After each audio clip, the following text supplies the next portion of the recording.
Welcome to Nanak classes. दोस्तों, Nanak classes के YouTube channel पे आपका स्वागत है। आज है 18 अप्रैल और 18 अप्रैल 2025 के जितने भी most important Rajasthan current affairs के क्वेश्चन बनते हैं, आज हम उनका डिस्कस करेंगे।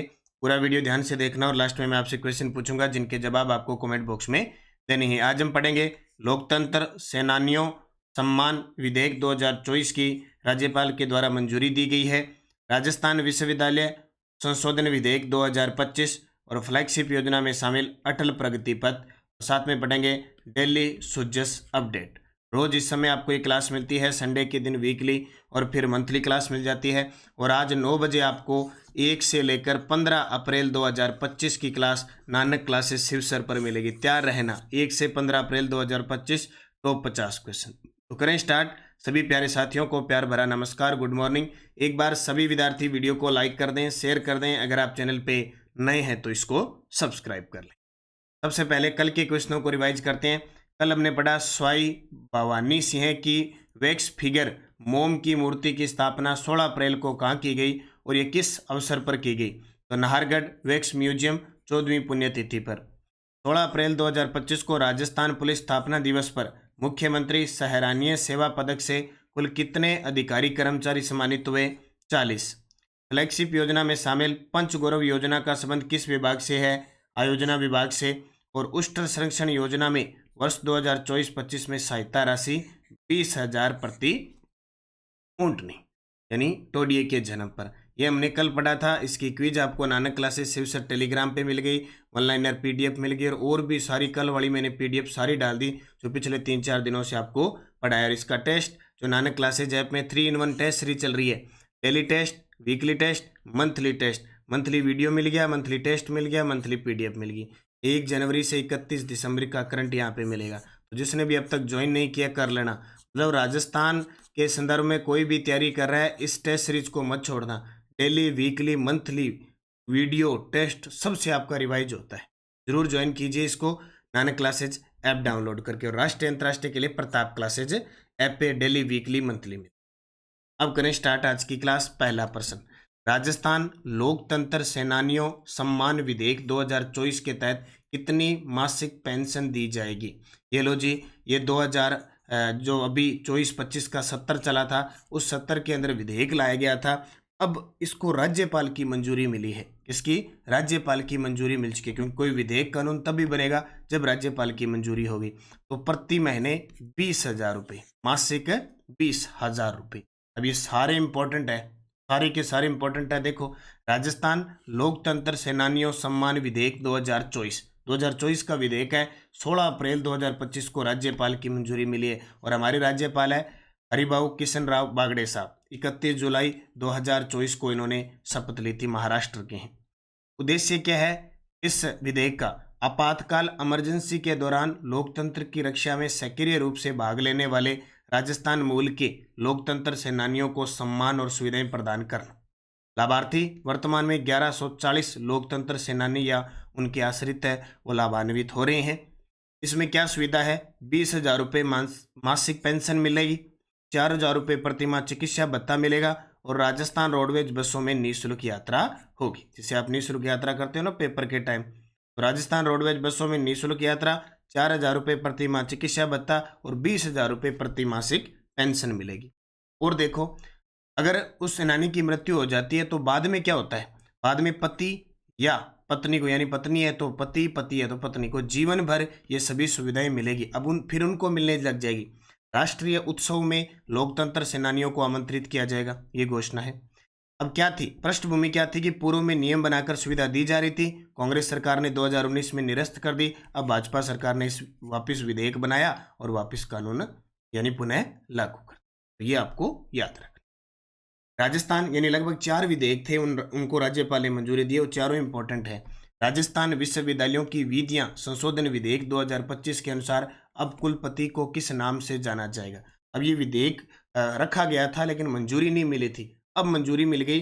अब कुलपति कुलगुरु, कल परसों राज्यपाल ने भी मंजूरी दी और कहा था ना कि पता नहीं किस किस के पति होते थे कुलपति कुलगुरु, कौन से पति होते थे, किस किस के नहीं, कौन से पति होते थे, ये कहता था। सॉरी, देखो, राजस्थान विश्वविद्यालयों की विधियां संशोधन विधेयक 2025, ठीक है, 25 का है और 16 अप्रैल 2025 को राज्यपाल की मंजूरी दे दी।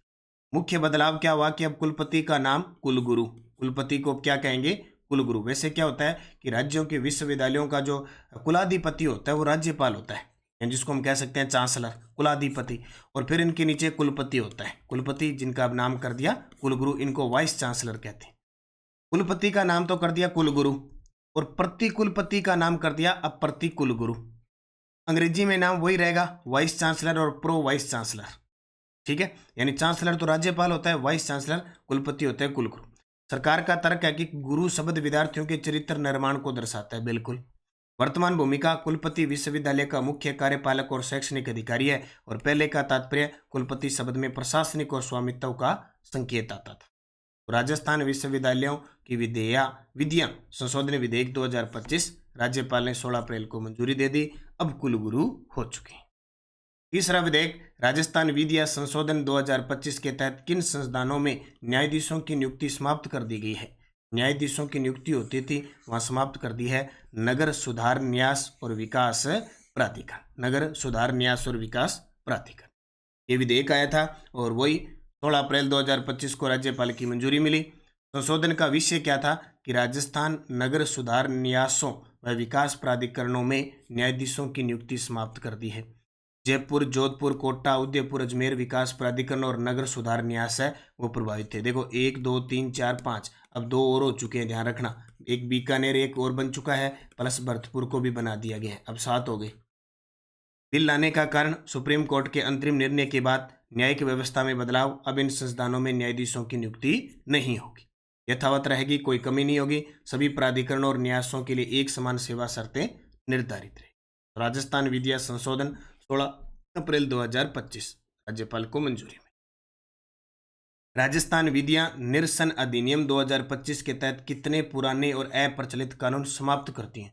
बहुत सारे ऐसे कानून थे जिनका कोई मतलब नहीं था, सदियों से चले आ रहे थे और प्रचलन में नहीं था, उनको एक विधेयक लाकर समाप्त कर दिया। 45 ऐसे कानून। राजस्थान विधियां निरसन अधिनियम 2025 के तहत कितने पुराने और अप्रचलित कानून समाप्त कर दिए। 45। ये चारों विधेयक को राज्यपाल की मंजूरी मिली है, तो इंपॉर्टेंट है। देखो क्या है, राजस्थान विधियां निरसन अधिनियम 2025 16 अप्रैल 2025 राज्यपाल की मंजूरी। मुख्य उद्देश्य, अप्रचलित और अनुपयोगी कानूनों को समाप्त करना। निरस्त किए गए कानूनों की संख्या कुल 45 थे, अधिकतर पंचायती राज विभाग से संबंधित थे। इन कानूनों का अब कोई व्यवहारिक उपयोग नहीं होगा। राजस्थान विधियां निरसन अधिनियम कुल 45 कानून जो पुराने, अनुपयोगी, अप्रचलित थे उनको समाप्त कर दिया है। 16 अप्रैल 2025 को राज्यपाल की मंजूरी में। आज मैंने 4 अधिनियम पे चर्चा की है, 4 विधेयक पर चर्चा की है जिनको राज्यपाल की मंजूरी है। कहीं ना कहीं ये आपके पेपर में आ सकते हैं। हाल ही में world para throwball championship के दौरान किसे सहमैत्री पदक से सम्मानित किया गया। ये लो, जो कुछ दिन पहले हमने बात की थी, वर्ल्ड पैरा थ्रो बॉल है जो चैंपियनशिप कंबोडिया के अंदर, और वर्ल्ड पैरा थ्रो बॉल की अध्यक्ष है हमारी राजस्थान के जयपुर की निर्मला रावत। कौन बनी है? निर्मला रावत। उन्हें सहमैत्री पदक से सम्मानित किया है। राज्यवर्धन सिंह राठौड़ हमारे राजस्थान के वर्तमान खेल मंत्री है, उद्योग वाणिज्य मंत्री है, सैनिक कल्याण मंत्री है। कृष्णा पूनिया डिस्कस थ्रो की खिलाड़ी रह चुकी है, रवि हानी ये एक पैनल में शामिल किया गया है। देवेंद्र जाजरिया पैरा ओलंपिक खेल है उसके अध्यक्ष हैं। तो कंबोडिया में आयोजित world para throwball championship के दौरान संघ की अध्यक्ष निर्मला रावत को उल्लेखनीय कार्यों के लिए सहमैत्रीय पदक से सम्मानित किया गया। बस इतना याद रखना, बाकी तो यह पदक कंबोडिया के उप प्रधानमंत्री व शिक्षा युवा खेल मंत्रालय के मंत्री, कंबोडिया की राष्ट्रीय पैरालंपिक समिति के उपाध्यक्ष डॉक्टर हेंग चुआंग नारोंग और कंबोडिया में भारत के राजदूत वन लाल वन्ना वितलुंग ने प्रदान किया। इसको याद करने की जरूरत नहीं, इतना रखना। World para throwball championship की अध्यक्ष है निर्मला रावत। फ्लैगशिप योजना में शामिल अटल प्रगति पथ का संबंध किस विभाग से? सीधी सी बात है, हम फ्लैगशिप योजना पढ़ चुके हैं, आपने पढ़ भी ली होगी। और अभी जो बुक आएगी सेकंड ग्रेड की, यानी लगभग मान के चलो 25 अप्रैल तक आएगी, 24-25 अप्रैल तक वो आएगी, सितंबर से लेकर और अप्रैल तक। तो सीधी सी बात है, वो 6 माही होगी, वो सबके काम आएगी। लाइब्रेरियन, चाहे रीट का पेपर हो, चाहे सेकंड ग्रेड का हो, चाहे ग्राम सेवक का हो, फर्स्ट ग्रेड कोई भी हो, वैसे आप ले सकते हैं। लेकिन विशेषांक सेकंड ग्रेड लाइब्रेरियन के लिए। तो उसमें मैंने 25 फ्लैगशिप योजना डाली है। फ्लैगशिप योजना में शामिल अटल प्रगति पथ का संबंध किस विभाग से है? सार्वजनिक निर्माण विभाग से, क्योंकि फ्लैगशिप योजना प्लस उसका विभाग याद करना पहले जरूरी। सार्वजनिक निर्माण विभाग। अटल प्रगति पथ प्रमुख घटक 5,000 से अधिक आबादी वाले ग्रामीण कस्बों में सीमेंट कंक्रीट सड़क निर्माण करना। विभाग सार्वजनिक निर्माण विभाग। 29 मार्च 2025 कोटा में रोजगार उत्सव और युवा सम्मेलन में अटल प्रगति पथ की शुरुआत की।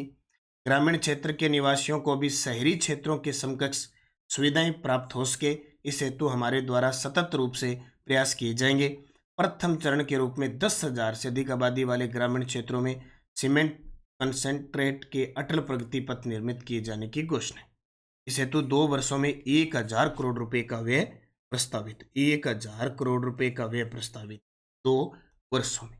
अटल प्रगति पथ है, फ्लैगशिप योजना में शामिल कर ले। सार्वजनिक निर्माण विभाग, एक रोज की हम योजना पढ़ रहे हैं। देखो हर चीज, मतलब हर गांव के 5,000 से अधिक वाले के गांव में गलियों में सीमेंट कंक्रीट, प्रधानमंत्री आवास योजना, स्वच्छता योजना, अमृत योजना, बिजली फ्री, सड़क फ्री, प्रधानमंत्री ग्राम सड़क योजना, हर चीज मतलब जोड़ी जा रही है। अटल प्रगति पथ। सुजस बुलेटिन। ब्रह्म कुमारी संस्थान के सुरक्षा सेवा प्रभाग के राष्ट्रीय सम्मेलन का शुभारंभ हमारे देश के गृह मंत्री अमित शाह पहुंचे, मुख्यमंत्री भजन लाल शर्मा। इसके बारे में कुछ चीजें हैं वो हम कल पढ़ेंगे। और जैसलमेर 3.1.3 GWP के सौर ऊर्जा संयंत्र का उद्घाटन। नवीकरणीय ऊर्जा के विकास में राजस्थान प्रतिबद्ध है। इसके बारे में भी 2-3 चीजें डिटेल है। सौर और अक्षय ऊर्जा में राजस्थान टॉप पे है, इसके बारे में कल पढ़ेंगे। सुजस बुलेटिन। और आपको पता है मैं मेन मुख्य रूप से जो चीजें बढ़ाता हूँ वो सुजस की सारी अपडेट बढ़ाता हूँ, इसलिए क्वेश्चन बनेगा यहाँ पे। टेलीग्राम ज्वाइन कर लो। कल टेलीग्राम देखा होगा आपने, 2-3 दिनों की सारी PDF अपडेट कर दी। Nanak classes Shiv sir join कर लो और नानक क्लासेस दोनों ही, ताकि आपको अपडेट मिलती रहे। पिछले वीडियो का क्वेश्चन था Ambedkar institute of constitutional studies and research की शुरुआत कहाँ की जाएगी? तो आप सभी का उत्तर था जयपुर की, डॉक्टर भीमराव अम्बेडकर विधि विश्वविद्यालय जयपुर में। अब आपके लिए क्वेश्चन, 16 अप्रैल 2025 को कौन सा राजस्थान पुलिस स्थापना दिवस मनाया गया? 76वां, 134वां, 100वां, 86वां? सही जवाब कमेंट में देना है। यस्टे डोज जो जेल प्रेरी में प्रश्न आए हुए हैं। राजस्थान में टंगस्टन अयस्क का प्रसिद्ध स्थान है डेगाना नागौर में। लच्छीराम किस लोक नाटक से संबंधित है? कुचामनी ख्याल। ठीक है। गाय की किस नस्ल को राजस्थान की कामधेनु कहते हैं? रट्ठी। उस प्रसिद्ध स्वांग कलाकार का नाम बताइए जिसने भारत उत्सव में राजस्थान का प्रतिनिधित्व किया। जानकीलाल भांड। और जानकीलाल भांड को 2024 का पद्मश्री भी मिला। उस ख्याल का नाम बताइए जो समसामयिकी, समाचार, कविता, संगीत, गीत और नृत्य का सुंदर मिश्रण है। जयपुरी ख्याल। अब ये देखो ख्याल के प्रश्न कैसे आ रहे हैं। अब ये प्रश्न कहाँ से मिलते हैं? ये सीधे सीधे RBSC 6 से 12 की पुस्तक से ही मिलते हैं। और मैंने आपको बताया था RBSC माध्यमिक शिक्षा बोर्ड की कक्षा 6 से 12 पुस्तक आपको पढ़नी है राजस्थान के, अगर आप एग्जाम दे रहे हो तो। नेक्स्ट डोज जेल प्रेरी परीक्षा 2025। इसने 4 खंडों वाला इतिहास वंश भास्कर लिखा था। Annals and antiquities of Rajasthan के लेखक का नाम बताइए। सीकर के रेवासा गांव की तलहटी में कौन सा मंदिर स्थित है? अरावली पर्वत श्रृंखला किस भूभाग का हिस्सा है? और कौन सा भाग है जो राजस्थान में जल विभाजक की तरह कार्य करता है? इन पांचों के जवाब आपको कमेंट बॉक्स में देना है। जाते जाते भाई एक काम मेरा जरूर कर देना, और कोई करो ना करो वीडियो को लाइक जरूर कर दिया करो, शेयर कर दिया करो। चैनल पे नए हैं तो इसको सब्सक्राइब कर लेना। और लाइब्रेरियन की जो तैयारी कर रहे हैं, लाइब्रेरियन ग्रेड 3 के लिए सेकंड पेपर का video course Nanak classes app में उपलब्ध है। और 3rd ग्रेड सेकंड पेपर का टेस्ट सीरीज वीडियो कोर्स उपलब्ध है। आप जरूर ज्वाइन कीजिए, नानक क्लासेज को विजिट कीजिए। इसके अलावा चतुर्थ श्रेणी कर्मचारी की टेस्ट सीरीज वीडियो कोर्स उपलब्ध है। और प्रताप क्लासेज पे राजस्थान पुलिस की अभ्यास टेस्ट सीरीज उपलब्ध हो चुकी है। अभी 15 प्रैक्टिस सेट है, एकदम 150 प्रश्नों पर आधारित नवीनतम सिलेबस, आंकड़ों के आधार पर करंट अफेयर्स का समावेश है। जरूर राजस्थान पुलिस की तैयारी कर रहे विद्यार्थियों के लिए प्रताप क्लासेज ऐप डाउनलोड करके टेस्ट सीरीज ज्वाइन कीजिए। आज है शुक्रवार। आज शुक्रवार के दिन शाम 5:30 पर क्लास आ रही है। सेकंड ग्रेड के लिए स्पेशल क्लास आएगी। और शाम 8:15 पर शुक्रवार के दिन चतुर्थ श्रेणी कर्मचारी के लिए क्लास आएगी। तैयार रहना, मस्त रहना, निरंतर अध्ययन करना, निश्चित आपको सफलता मिलेगी। धन्यवाद। जय हिंद, जय भारत, जय राजस्थान।